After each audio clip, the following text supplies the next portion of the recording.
Hey guys, welcome to the I Hope to Hear This podcast, and I have a very special guest with me today, Mr. Danny Park. Hey, Thank you for coming. thank you for having me. And there were a few things I wanted to talk to you about because just kind of getting to know you and getting to know your story, I realized that you've gone through a lot of transitions in your life, Yeah. and some of them seem pretty extreme to me. What are the extreme ones to Yeah. you? So I guess the first one we can talk about is your career move, because you are now a mortgage broker. Yeah, I am a mortgage loan officer, broker, whatever you want to call it. But yeah, that's what I do right now. Yeah. So what exactly is that? Like, what is your job Um, duty? I pretty much help customers or clients finance their home. I'm their go-to guy, their mediator between the customer and the bank. I do all the negotiating for rates, make sure my clients are getting the absolute best rates available. And if you were to just go through a bank, which you can do, you talk to just one person at the bank, but they're going to look out for the best interest of their bank. Right. Whereas a broker will look out for the best interest of the client. I see. So you're not the bank per se, right? Because you're kind of taking the loan needs of a client, bringing it to the bank and saying, they need this amount of money, Yeah, and I want this kind of rate for pretty them. much. Yeah. So, yeah, that's what I do. Kind of just connect people to the bank rather than, them having to shop for, go to Bank of America, go to Wells Fargo, go to Chase. I just do it all for them. Oh, so you don't even just go to one bank. There's No, there's multiple many. banks. Yeah. I see. What's kind of your go-to bank?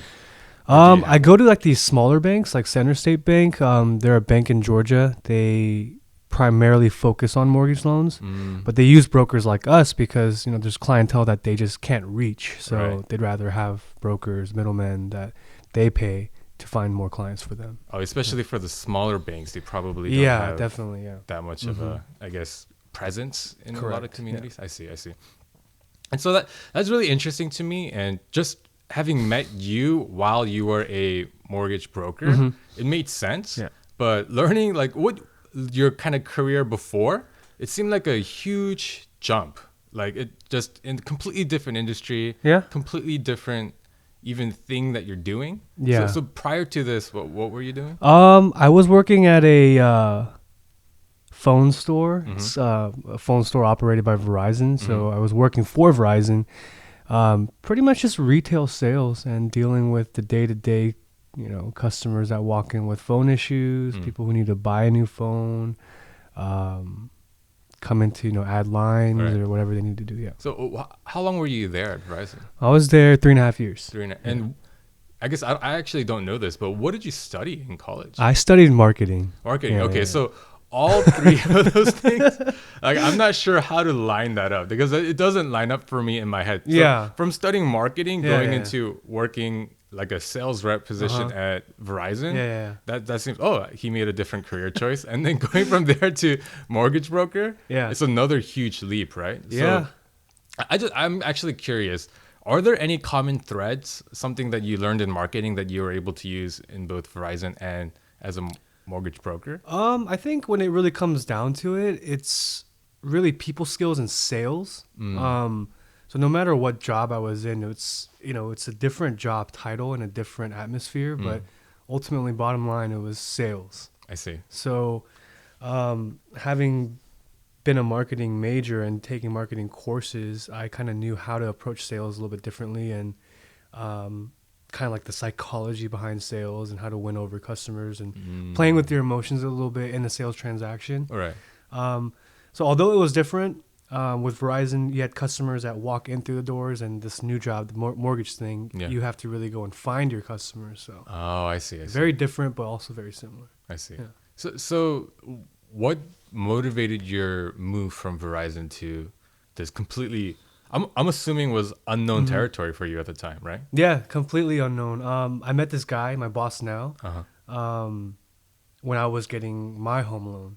Okay. So I went to, bring in my tax returns, my pay stubs with Verizon to this guy in his office. And, I don't know, maybe he just kind of liked the way I was well prepared with all my docs beforehand. I knew everything that I needed for a mortgage. So he was just like, hey, do you want to come work for me? Oh, wow. And I knew that it was a fully commission-based job, so Yeah. it was a very big decision, I think. Having a wife Yeah. and now I have a son, but but Wow. it Wow. was very difficult, but I think I made the right choice. Yeah. Yeah. So I mean, because I see you on Instagram, you're doing big things, but the move from a steady paycheck. Uh-huh. Well, was there any commission involved with Verizon? It wasn't, but there was a base pay as well. I So see. it was pretty steady. I knew at least, I'm going to take home at least this much every Right. month. Yeah. Right. So going from a steady paycheck to doing something where it's almost 100% commission and also something that you haven't done before. Uh-huh. How did you convince your wife to let you do this? At the time, were you expecting at the time when you made the move? No, I made the move and then we found out Okay. a week after. And it's crazy because with Verizon being like a Fortune 50 company, Yeah. they have great health benefits, 401ks. And I knew going into this mortgage business, I would have to leave all that behind. Yeah. So there was definitely a big...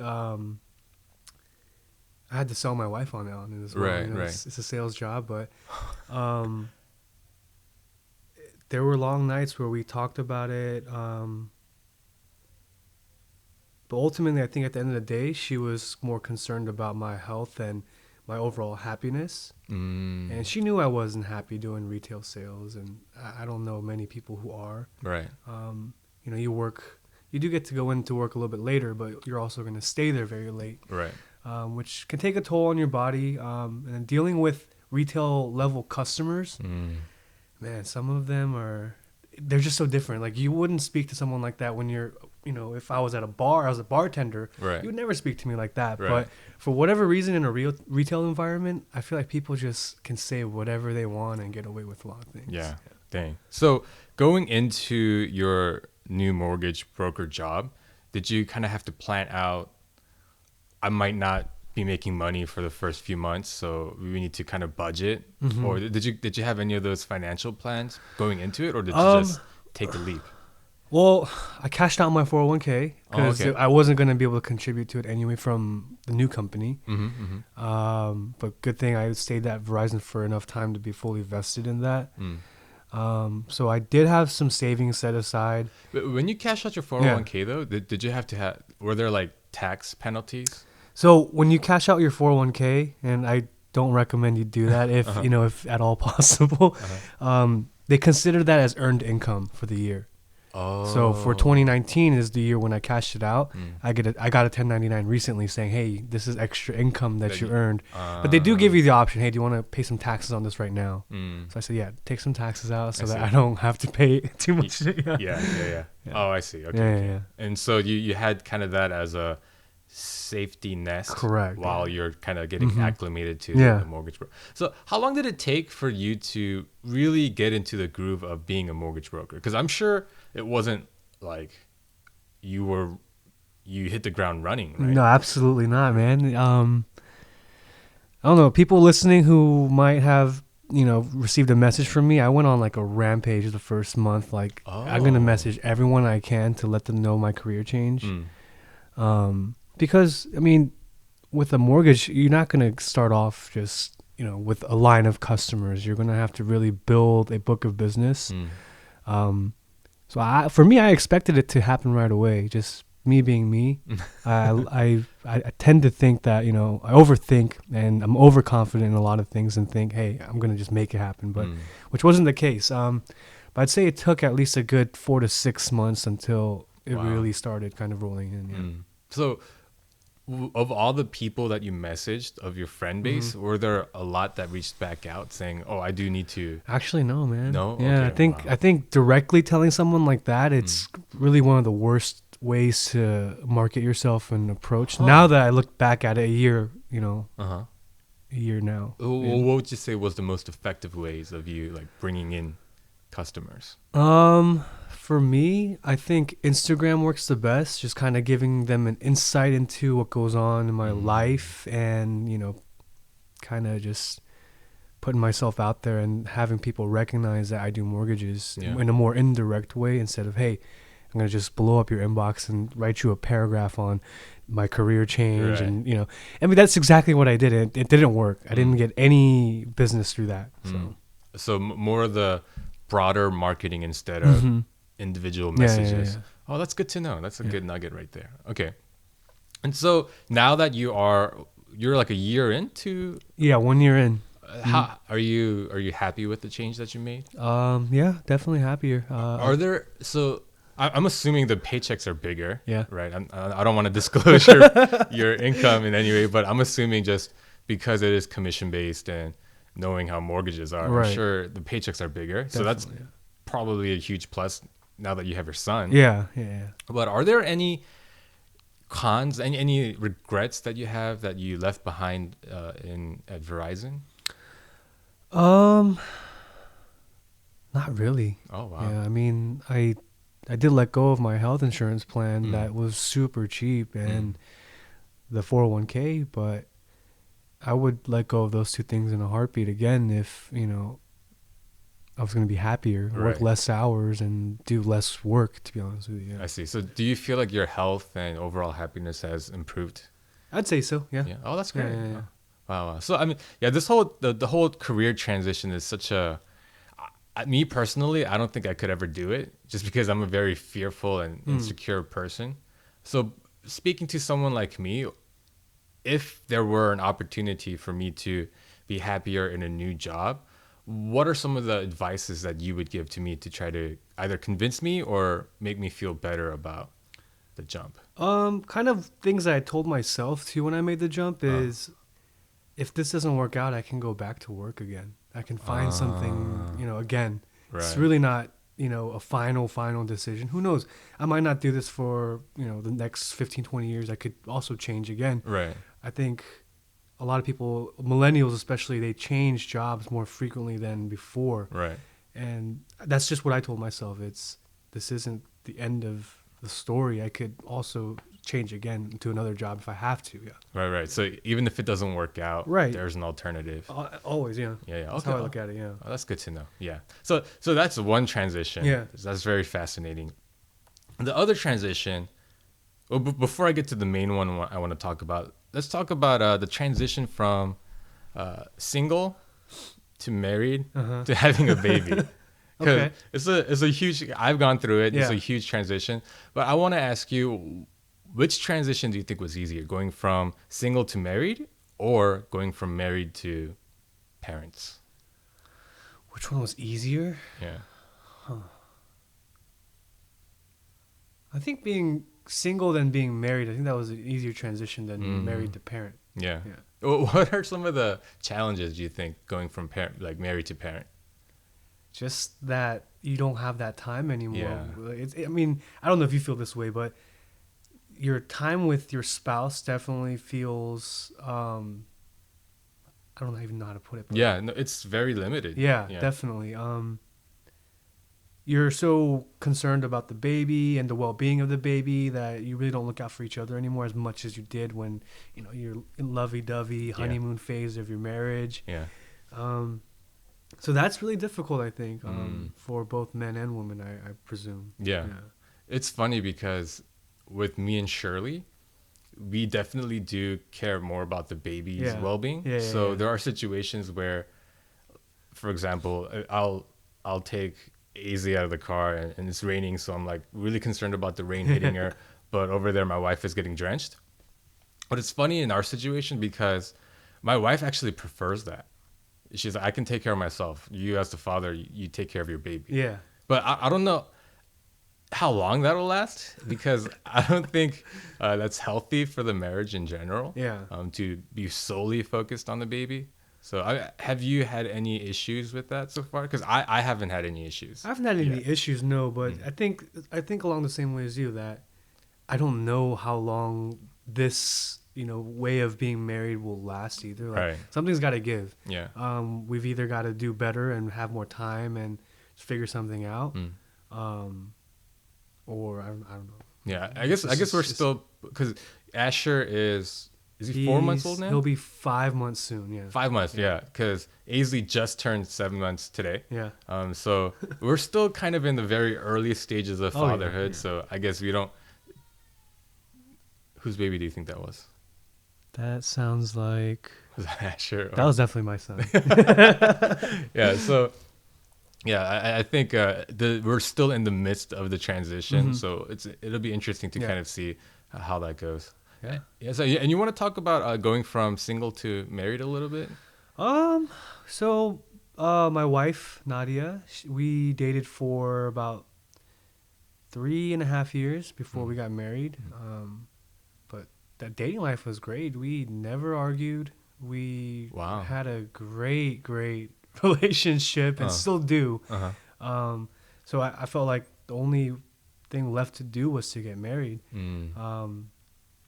So, with the blessings of our parents, we decided to get married. And it's been great. This is a girl that I fell head over heels as soon as I saw her. And definitely, I always feel like she's out of my league. So I feel definitely blessed in that. Yeah. So, but yeah, I mean, going from single to being married as well, it's definitely a huge transition, I think. Once you start living with that person, Yeah. you start to, I think the first month is okay, but starting the second, maybe third month, you start seeing, socks on the floor or, cabinets not being closed. And Are you kind of the more organized, cleaner person in your marriage? I mean, I think we both clean to a certain extent, but I feel very 답답해 when things aren't in order. Right. I'm just that type of personality. Yeah. I'm very much like that too. And Shirley, this morning it was crazy. She was looking for pants, and she just goes into the blankets on our bed, and she's pulling out multiple clothing items. Oh yeah. Like she just throws them off, and wherever they land, that's their home for the next couple of days. So I mean, I definitely understand you, and that I think is one of the biggest adjustments of. It's huge. Yeah. Because when I blame this on my mom. She's a super neat freak, borderline OCD.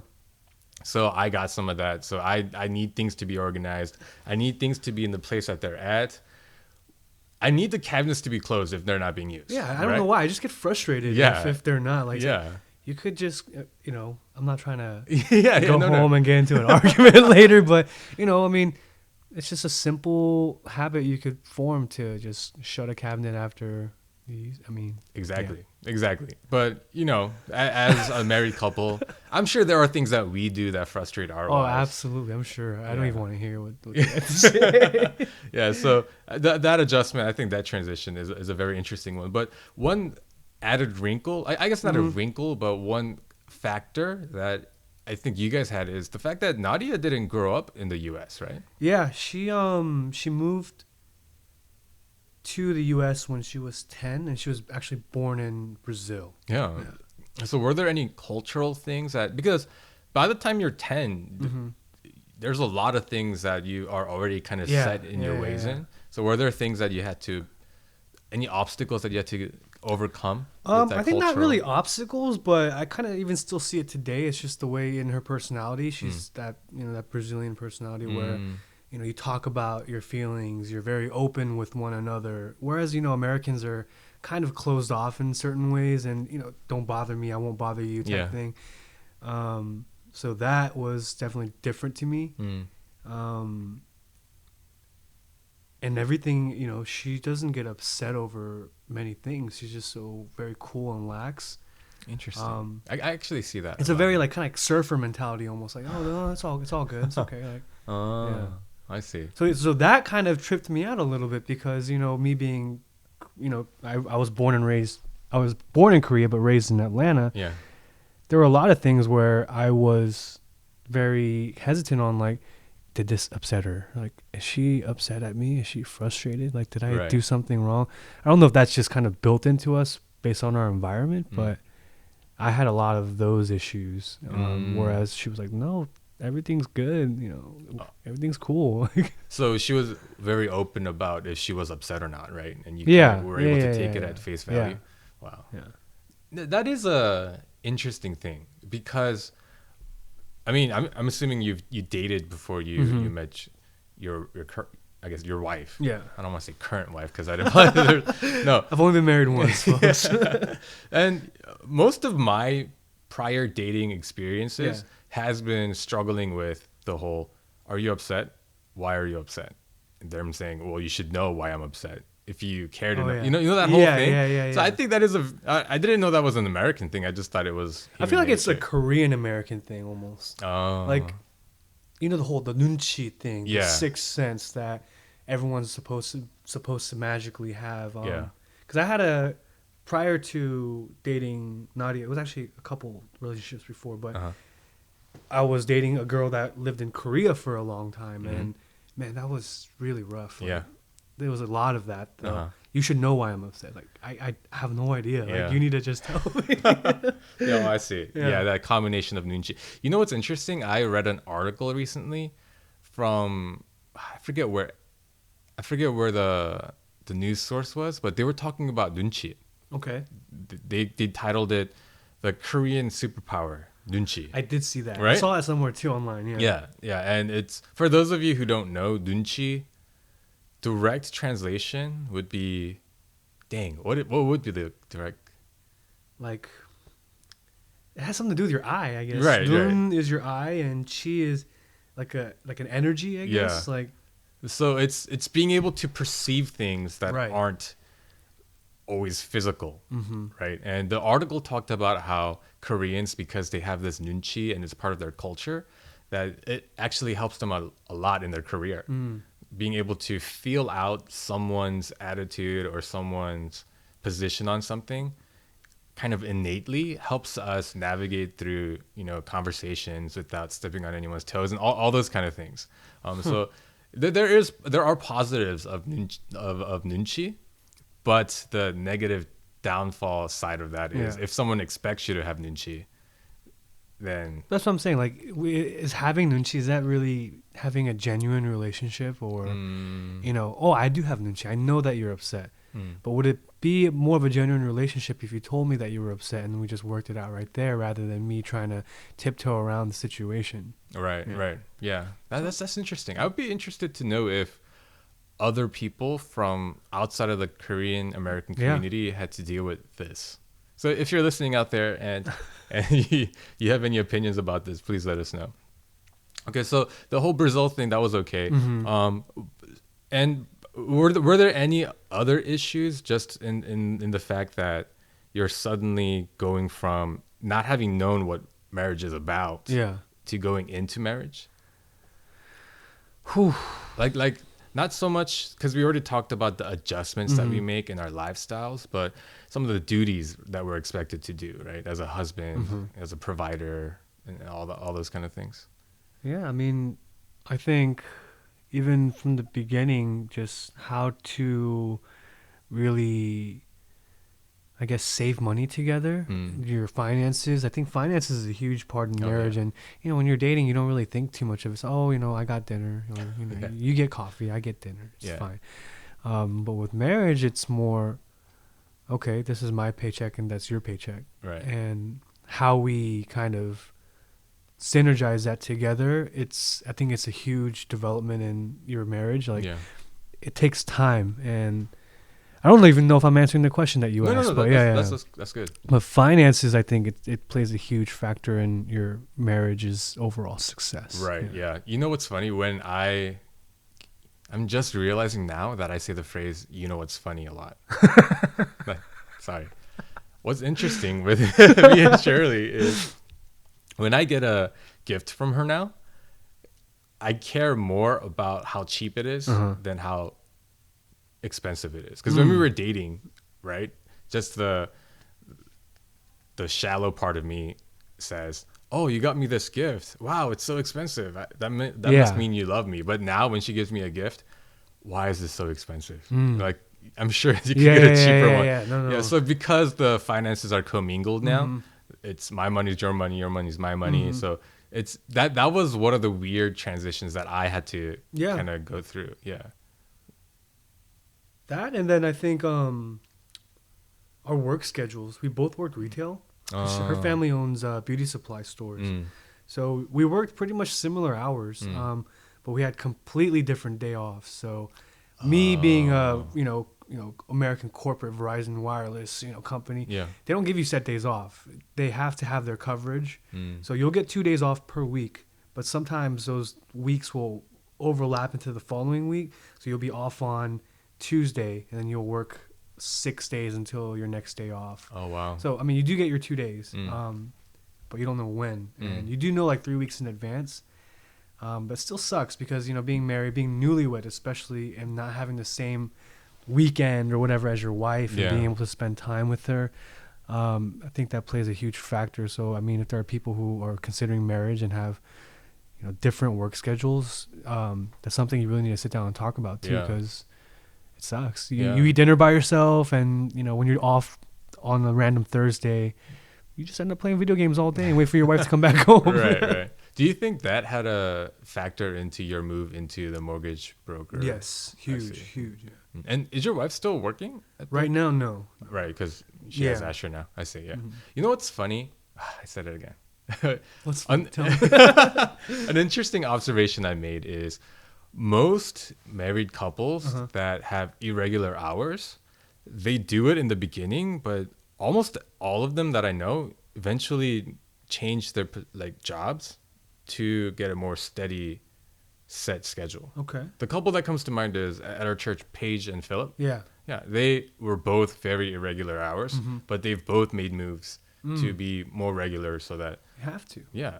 So I think that's one thing that you do need to consider when you get married Yeah. is, as a single person, who cares when you work, whatever, just make your money. But when you're married, it sucks to be married and not be able to see your spouse all the time. Correct. Yeah. You don't want to have them home by themselves either. And Yeah, because you're meant to be together. Yeah.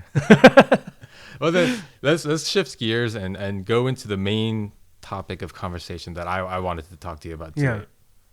Because this is a huge transition that I know you went through in your life. The common thread was music. Mm-hmm. You were a praise team worship leader. Mm-hmm. And after that, you were in the DJ space. Right? Yeah. And they're both music, so the transition, I guess, is not super tough, but the type of music is very different, and the type of audience is vastly different, right? So can you kind of just walk us through that, how you even started, being a worship leader, and how that kind of bled into or even influenced your decision to go into DJing? So my dad is a worship leader, or was a worship leader at church, and he was doing it for so long. And naturally, I just picked up the guitar and learned how to sing. So, kind of just Korean church, being a Korean church, oh, you know how to sing and play guitar, you should be the worship leader. Right. And then I think I started to lead worship when I was... I played the drums in the beginning. Okay. And then the praise leader, then he went off to college. So I had to step off from the drums, and I took the guitar and singing Right. role. And that was in my senior year of high school. So I led worship every Sunday for both the youth and sometimes the EM at the time at my church. And what else happened? I led worship at retreats. I think that's where I met you. Yeah. Yeah, I met a lot of the current folks at our church right now at that retreat, which is crazy how everything comes full circle. Yeah. But sometime around college, around I think 2012, I was working at a bowling alley. I was a general man. They gave me the title general manager. Oh, wow. I was like this 20-year-old kid. I didn't care about the job. Yeah. I was just the most responsible one, I guess, out of everyone else. But at this bowling alley on Friday nights, they would have this DJ come in. And I was just kind of just amazed at what this little machine was able to do, projecting loud sounds, and this guy able to mix two different songs into one, and just the type of vibes he was giving out. Just that type of energy just kind of, I don't know, it reeled me in. But still, I wasn't DJing after that. I just kind of, that was my first exposure to it. And I think a few years later, just things happened at church. People were asking me to, play this type of song, play that type of song. And it kind of gave me a little bit of anxiety. Like, hey, am I the one leading? It put me in a very confused state. Like, am I the one leading worship, or am I just doing what people want me to do? Right. That kind of threw me back into the past a little bit too, thinking, am I really a worship leader, or was I just the only one that was capable of playing the guitar and singing? Yeah. Am I just a performer that just leads with worship songs? Right. So that's kind of where I started questioning a lot of the things. And at that time, I believe I was like a junior or third year in college. Okay. And, around that age, you start going out with your friends and start having fun. Right. You're kind of at this identity crisis, like, well, I gotta go to church on Sunday, but it's getting late on Saturday. Yeah. Should I still be going out? And, I did go out, I had fun. And I started to go to these like shows. I guess you would call them like almost concerts. Okay. But they're held at clubs. And there are DJs that are playing their like 1 hour, 2 hour sets. So it wasn't it completely caught me off guard, because the DJ that I saw was just this guy scratching and mixing songs and able to, play at a bowling alley. And I saw it in a whole different realm where it was, man, this guy is putting on a show. It's a concert. I mean, he's not scratching, he's not mixing, but he's curating these sounds like, wow, and he's getting people to have fun. It's a massive production. It's a huge show. Right. And I fell in love with that. Like the first time I saw it, I was like, okay, I'm going to DJ. Oh, wow. Yeah.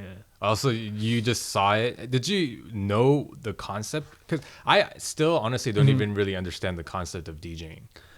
I kind of knew just based off, because, at the bowling alley, I was manning the cash register, and the DJ guy was literally right next to me DJing. Okay. So I always watched him and observed like what was going on. So I had a general idea, but it wasn't until I started dating Nadia. Her sister was gifted like this little DJ controller. I think it's like $100. It wasn't something crazy. Okay.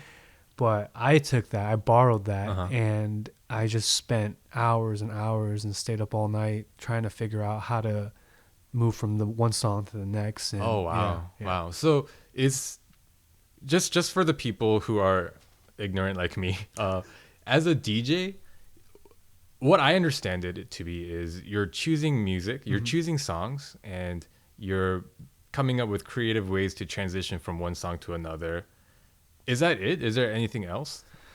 I think that's the bulk of it. There are, I guess, just stylistic things that each DJ may have. The genre of music. But I think you hit it on yeah. I see. Yeah. Okay. So then, because let's fast forward a little bit, because you fell in love with DJing and the concept of it, but. And you said, I'm going to be a DJ. You actually became a DJ. Yeah. And you were part of a duo, right? Yeah. What was that duo called? We went by the name of Two Tones. And the other guy, who's one of my best friends, Calvin, he goes by the stage name Kinetic. Okay. He's still DJing. So, okay. I stepped down, but he's still DJing. And yeah, that was our little duo. Yeah. So tell us about that journey. Well, even the fact, how did you guys decide you're going to do it together? Yeah. How you went about DJing at these different places? So I had never even heard of or met this guy named Kelvin before then. But I knew he was playing shows. He was DJing. He was already doing what I wanted to do. I see. So I reached out to him. I said, yo, you're a DJ. I'm trying to DJ. Let's do this together. Like, teach me some things. And, I want to meet up. I want to hang out. I want to just go to your shows. And that's kind of how it started. Then we became really good friends. But we entered this contest as a duo to open at a Six Flags show for a pretty famous DJ, DJ Snake. So we actually had the most votes for that contest. We won first place, but we weren't given the slot to open for that guy. Why? I don't know. Wow. Yeah. Politics. It is politics. Dang. Oh, but wow, you guys got the most votes? We had the most votes. Wow. Yeah. So even then, that's when I kind of learned this industry has a lot of politics to it as well. And yeah. Okay, so just to go back a little bit, when you entered this contest, did you have to come up with this curated list of songs and all the transitions and all that? Yeah. So how long does it take to set up I guess a set? So I think there's two ways of approaching it. Some people freestyle. Mm. They Oh are wow. just they know their songs. Mm. They know what they want to play. Mm. It's just a matter of kind of piecing the puzzle together. Mm. And other people kind of plan it out. I'm gonna play, this Calvin Harris song, and then I'm gonna transition into this Drake song. So I started off like that. I had to write it out. I planned it out so that I wouldn't mess up. Right. I knew exactly how I was going to transition, at what beat, at what tempo, at what key. But eventually I started doing the whole freestyling thing as well. Huh. Yeah. So you have all the music in front of you, and you're actually deciding on the spot what's gonna come next. Correct. And all that kind of stuff. And I think that's the true art of DJing. It's vibing with your crowd and knowing what they want. I see. And delivering it to them. So then, at this Six Flags contest thing, were you DJing at Six Flags to get the votes, or were you? No, we had to just record a mix I and see. upload it and then get votes on that. I see. But yeah, we got robbed on that one. I know. Dang. So, but as Two Tones, I'm sure there were other things, other venues that you guys went to, right? Yeah. And performed at, right? How did you guys go about even seeking those out? It just kind of naturally happened with the whole Six Flags thing. It got a lot of buzz. Oh. So somebody that works at Moondogs, it's a bar in Buckhead. Yeah. They reached out to us and said, "Hey, we want you guys to play on Friday nights." And that was our first offer for a weekly gig. Oh. So we took it. We're like, yeah, of course. You're gonna pay us to do this. Why not? Like, why would we not do this? Right. So we did that, and then, more gigs started just appearing. We were asked to come play here, come play there. The money started getting crazy, like Wow. $200, $300, $400 a night. Wow. So at this time, are you still leading worship at church, or I decided I had to do one or the other. I knew I couldn't do both. It's just definitely for me. It's like that. I see. If I'm gonna do something, I have to let go of something else. Right. So you kind of want to go all in. Yeah. I see. Yeah. I had to go on with that. So how long did you do the weekly shows or nights at Moondogs? At Moondogs, I think we stayed there for about, I want to say like 8 months. Wow. Yeah, before we moved to a different venue. Wow. So because someone at Moondogs heard you guys on the Six Flags contest thing, they said, we like these guys. Yeah. They hired you guys. So you were playing every Friday night? Every Friday night. Wow. Yeah. And did you guys do anything in between, or was it just kind of that? So we had just one show, and then it eventually became Friday and Saturday. Okay. So we had another venue on Saturdays that we would play at. Wow. So we were playing twice a week. So 8 times a month. Yeah. And was that someone who heard you and reached out to you? Same thing, yeah. Wow. So was there ever a situation where you had to go ask a venue if you could perform, or is it usually the other way around? I think it should be the other way around. I mean, there are times when if you see a new venue and you want to jump in and you want to be like the first to play there, you might reach out. Yeah. But I think if it's a well-established venue, they should be the ones reaching out. I see. Yeah. And did you at any point, because I'm sure the kind of DJing arena is not huge, right? Were you beginning to be recognized and stuff like that by other DJs or just people? Yeah, we were. And it like you said, it is pretty small. So you know everybody in it. And like this goes back to the whole politics thing. Like, hey, you're taking up my Friday night now. Like you're taking my gig. I'm supposed to be playing there. Now you're playing there. So you're literally taking money away from someone else essentially by having more gigs. So there is a community of DJs, but I would say it's not the most thriving and people friendly community. Yeah, because it's the bigger your slice of pie, my slice gets smaller, kind of thing. I see. Wow, that's pretty. Was it kind of cutthroat in that industry? I think it is, and I think it still is to this day. Yeah. Wow. Yeah.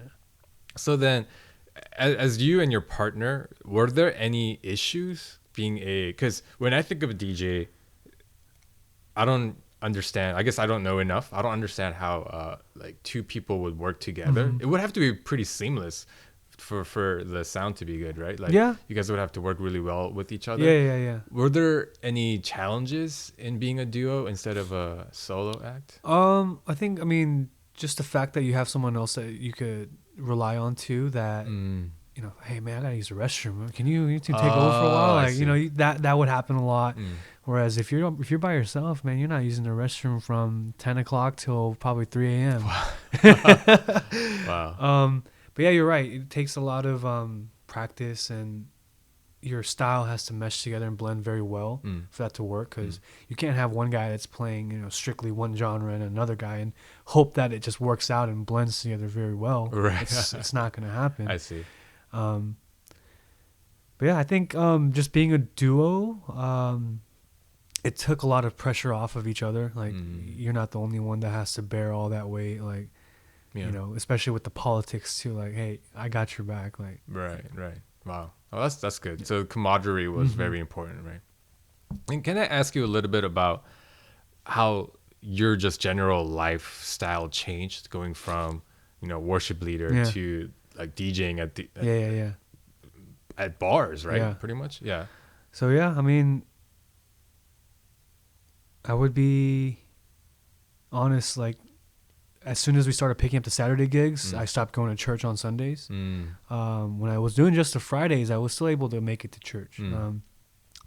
But how my lifestyle changed, the way I dress definitely changed. And I'm kind of dressed in like dad gear now, but I think the DJ outfit was like the black V-neck and sneakers and hat. Like, just you want to look cool, whatever. But Right. Longer nights, you miss out on a lot of things. It seems like you're always out having fun and socializing, but you miss out on a lot of your friends' big events. You miss out on time with your family. If my friends are having a birthday party at this bar, but I'm DJing at this bar, You can't go to I that can't bar. go. Yeah, Right. a lot of FOMO. Right. A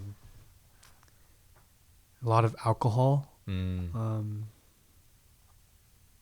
Yeah. Does it just come with the territory? Like, I think it does, man. I really think it does. because is it just that you're in that bar environment and everyone else You just is want to take the drinking? edge off a little, especially, if you're playing at a new place and you don't know this crowd and it's the first time you're there, you could be nervous, Right.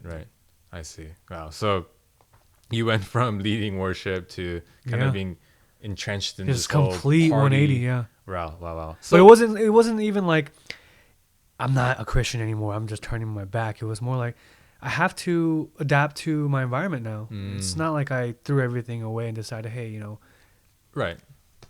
Screw the church. I'm just going to leave church and just go do this thing. It wasn't so much that. It was, I think I'm just more of a musical nerd that just kind of picked up on something that's seen as a very socially, what do you call it? Like something a social butterfly would do, like DJ. Oh, I'm, pumping up the crowd and I'm having fun. But it wasn't like that. I think I'm just more of a nerd that picked up on something. Yeah. Then let me just ask you, like, personally, Uh-huh.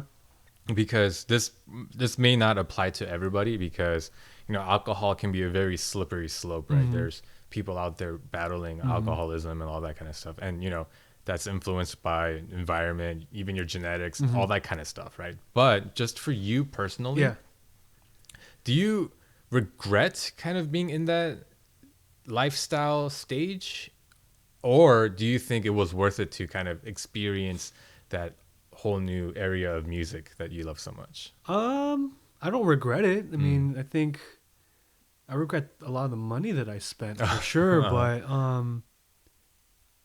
I learned a lot from being in that space. That just because you're not within the four walls of a church doesn't make you a bad person, which was kind of what I was taught as a kid. Like, if you don't go to church, if you're not there on Sundays, and if you don't put your money in the offering basket, you're not a good person. Right.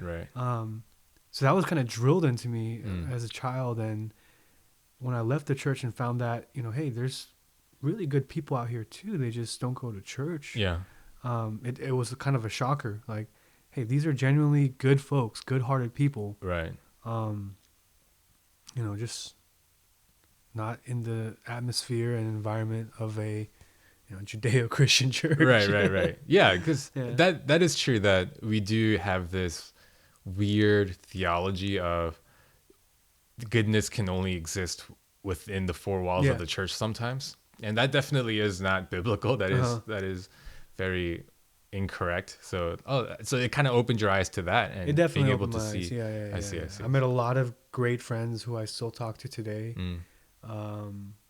and even the partner that I DJ'd with, he was the best man at my wedding. Um, so yeah, I learned a lot from just being out there. I mean, socially, I'm definitely an extrovert. I do have my introverted moments where, I just have to be by myself Yeah. too. But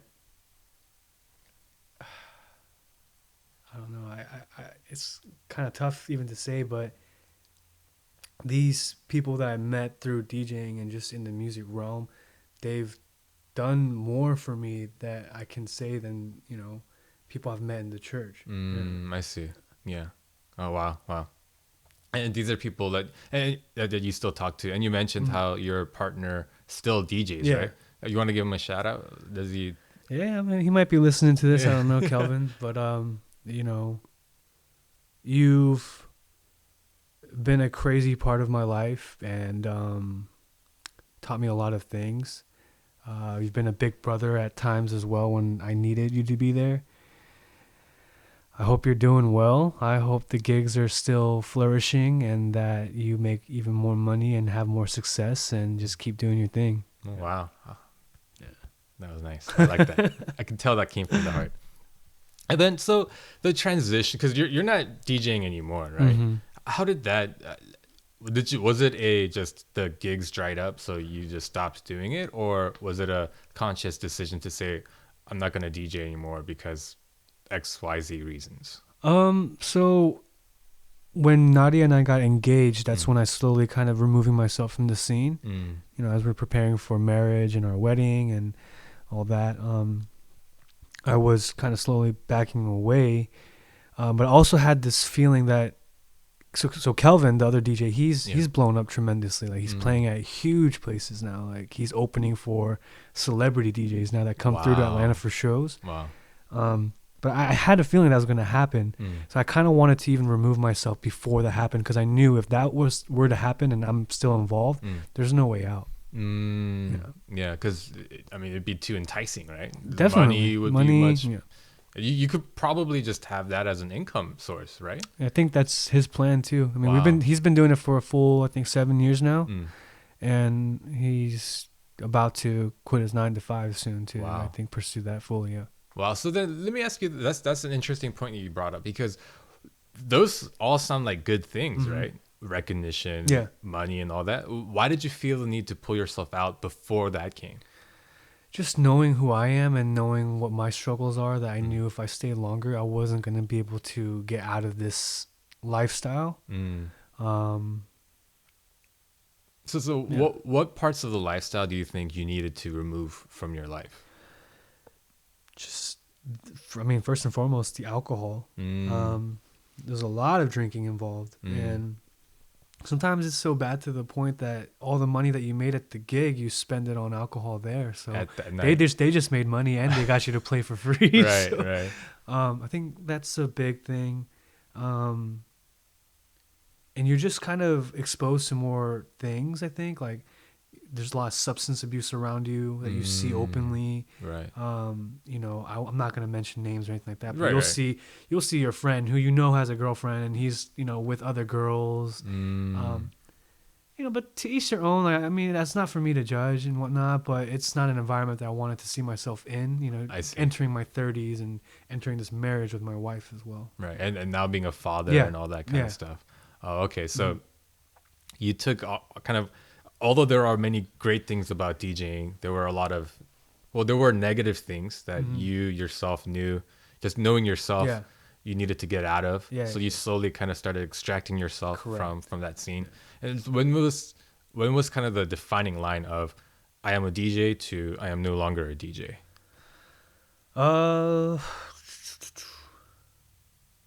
Man, this is gonna hurt my pride to say this, but after we got married, we were on our honeymoon. I was like, "Hey, do you mind if I pick up a few more gigs? Like, I mean, it's gonna help pay bills, and it's just extra income for us." Yeah. So I went and bought new equipment as well, and I was able to recoup the money for the equipment at least. But I didn't want to jump into my partner's shadow either again, because this is something he built up. Right. So I'm not gonna just go and take his spotlight and just go back to two tones. He's doing his own thing as kinetic. Like Right. I need to leave him be. Uh-huh. So I started to try to get my own shows, which I did. I had a couple here and there, but man, the people did not respond to it as much as I thought they would, and it wasn't really working out for me in terms of the audience or the type of venue I wanted to play at. So eventually I just say, hey, you know what, it's time. Like, it's a natural exit point. Yeah. I see. Well, at least you recouped the cost of the equipment. Yeah, I see. thank God. Yeah, no, but I mean, I think that just happens when you're, especially in music, when you're out of the scene for a while. Oh yeah. It's hard to kind of jump back in and then expect the kind of same recognition and all that kind of stuff that you had before. I see. So for sure. So Nadia was okay with you kind of picking up a few more gigs after. So this is what I mean by the whole Brazil thing. Like it's like, are you sure it's okay for me to do this? Like, are you positive? Like you have no issues with this? She had no issues with it. Oh, I see. And she came to a lot of my gigs, so I'm definitely thankful for that. So she's gotten to witness a whole lot of changes out of me and transitions.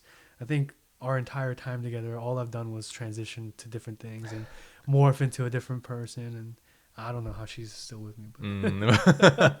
Wow. So yeah, I think we covered a lot of what I wanted to talk about. The transitions that I saw in you. I think one of the reasons why you do them so well is because you know what to give up. When there are things that are good, but you look at the whole picture and say, these things are bad, so I need to give that up, so I'm going to transition from it. I think that was true with Verizon because it's very enticing to stay in a job that gives you great benefits and steady paycheck and all that. But being able to recognize the potential of the future and the negative aspects of your current state and being able to move forward, I think that's a very good skill to have. A lot of people don't have that, me included. I'm very bad at that. I'm terrible at that, in fact. So I think, that's good to know. For the listeners as well, I think it's important to note that transitions aren't always a bad thing. In your case, they've been mostly positive. And it's because you were able to recognize, now is the time to move on because these reasons, and however enticing and tempting the good things may be, I understand the negative aspects of the bad things and the damage that they can do. So I'll move on. So because it's really hard to balance that out when you see the steady paycheck is so big and like the bad schedule, like. Because early in the marriage, it's not a huge deal, but I think you recognize that over time it could become a very damaging thing. So, wow, thank you for the insight into all those things. I didn't even know those insights. I didn't even consider those transitions being such a big pivotal role in. Yeah, but because you went through it, we were able to learn from it. Yeah. So we really appreciate that. We're just around at the 55-minute mark, and this is usually where I ask the guest if there was any part of what we talked about that we missed out on, anything that you wanted to add on. And the reason I do this also is because, this is your story. Yeah. And I only really came up with my list of questions and all that based off of what I knew. But if there are parts of your story that you feel like we didn't represent, No. I think it's important to get your feedback on. I mean, just kind of for all the listeners that are kind of debating. I know your podcast is about like, hey, you should go for your passions and do this and that. Yeah. So I want to say, I went from my regular old 9 to job to something I was passionate about, then back to a regular job. So I've kind of done that full circle almost. And what I want to tell folks is that it's not so much just a passion that you should follow. It's just sharpen what skills you have, and that'll carry over into any sort of realm that you step into. Wow. So that passion will just come to you. I was good at talking to people. I'm good at, socializing with people and just client management now. So all those skills are in line with what I do. and everything else just is a byproduct of that for me. It's like, hey, I'm good at this, so this job came to me. I'm also good at this, so the DJing opportunity came to me. I'm good at client management, so the mortgage opportunity came to me. Right. So I'm just kind of just living my own life, and I hope the listeners, don't get it twisted that you shouldn't, follow your dream or your passion, but whatever you want to pursue, just hone your skills first, and everything else will follow. Oh, that's so good. I love that, and that actually reflects something John Song said when he was on, I want to say 2-3 episodes ago. He also said, "Master your craft."